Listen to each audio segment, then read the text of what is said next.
Assalamualaikum warahmatullahi wabarakatuh. Perkenalkan, nama saya Sanggita Rusnanda, NIM K7119247, kelas 2D PGSD Surakarta, Universitas 11 Maret. Nah, pada pertemuan kali ini saya akan membahas mengenai sistem reproduksi manusia. Nah, yang akan kita bahas di sini yaitu fertilisasi atau pembuahan. Nah, di sini saya akan menjelaskan mengenai bagian-bagian yang ada pada alat peraga yang saya telah buat ini. Yang pertama ada selang sebagai tuba falopi, ada botol plastik besar sebagai rahim, ada botol plastik kecil sebagai ovarium, dan ada bulatan-bulatan tisu putih sebagai sel telur.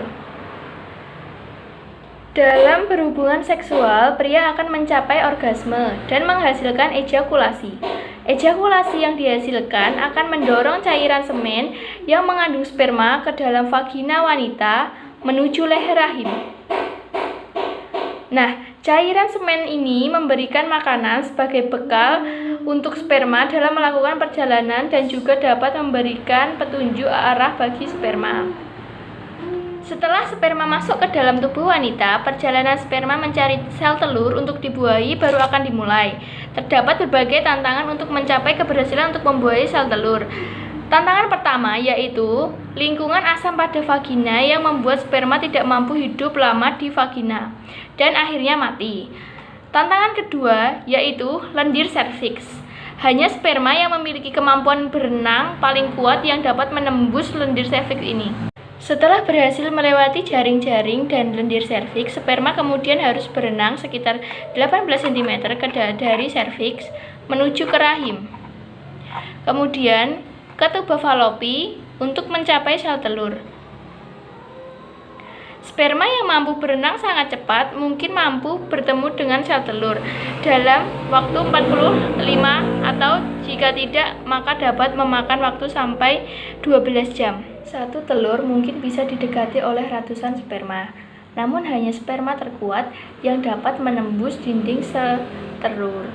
Ketika ada satu sperma yang mampu memasuki sel telur sampai inti sel telur, maka sel telur membentuk pertahanan diri sehingga mencegah sperma lain untuk memasukinya, dan akhirnya terjadilah pembuahan. Setelah sperma masuk ke dalam sel telur dan sel telur membentuk pertahanan diri, materi kinetik antara sperma dan sel telur kemudian melakukan penggabungan.